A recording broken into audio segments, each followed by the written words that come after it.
Hey everybody, it's a Tuesday Mic Talk. Glad you guys are here with me again. Here at Song and Sword, we proclaim Jesus with the song of grace and the sword of truth. Man, I'm really getting in the Christmas spirit. Love it. Love this time of year. Shout out to Michelle Ritchie Minor and her husband Chad. Look what I'm drinking this morning, Dunkin'. Michelle's been trying to convert me for years. Starbucks. I'm not gonna lie, it's pretty good coffee. Anyway, I digress. I hope you guys are well. Text prayer to that number on the screen. I want to pray with you and for you. Hold up your request before the Lord. And again, we said this Sunday, we invited everyone that's a part of the Song and Sword family to this sanctuary. Christmas in the synagogue, we call it. And it's a great celebration. So this Sunday from 4 to 7 p.m., it's a come and go. We're going to have some snacks and some punch and stuff like that. Just a chance to open up our home and say hi and celebrate Christmas a little bit. Let you come see the tree and all the stuff we've got decorated. So pray for me. That means I got a long list of things to do this week to get ready for you guys to be here. But 4 to 7 this Sunday, December 8th. It's in the afternoon, not in the morning. And we'll hopefully see several of you there.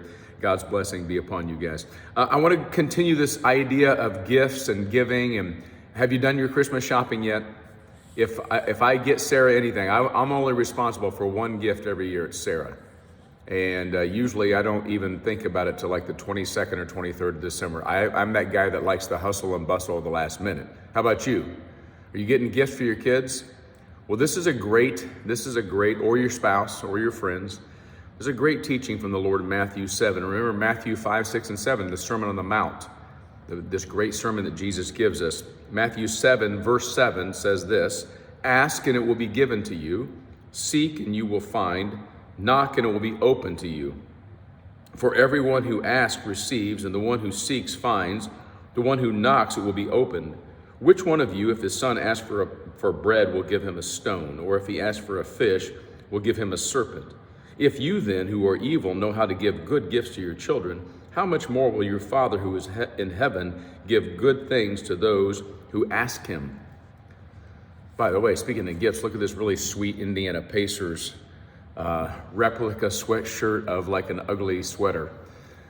Yes, I'm a Pacers fan. Forgive me for that. But I digress. It was a gift, and you give gifts because that's what you do to people you love. And especially at Christmas time, we're going to give gifts to people that we love. We're going to think about it. We're going to buy them something of value and give it to them. And Jesus' simple point of this is, you guys aren't even good people.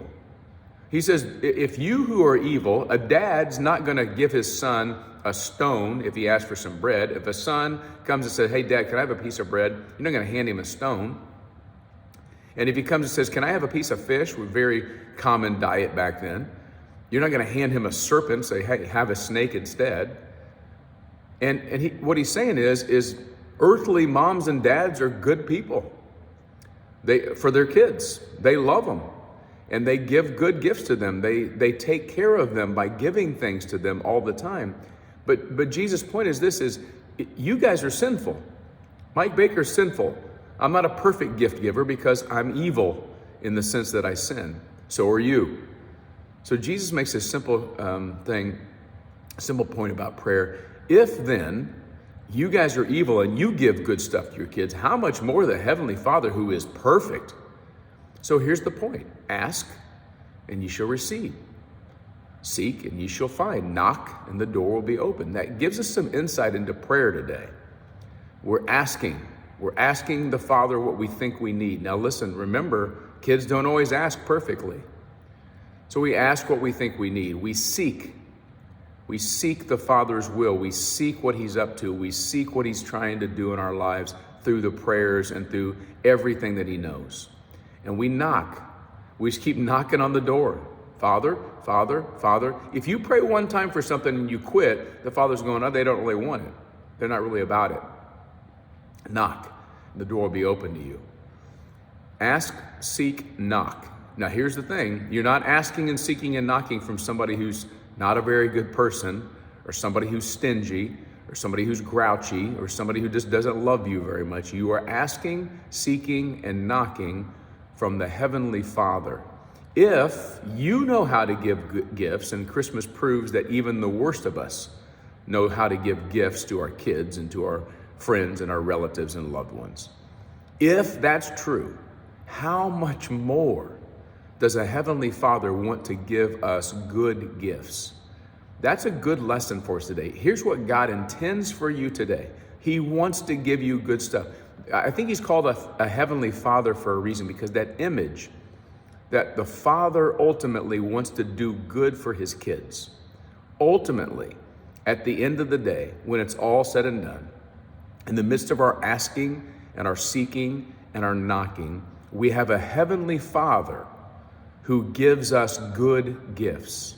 That will be the end of the story. I give my kids bread and fish, not stones and serpents.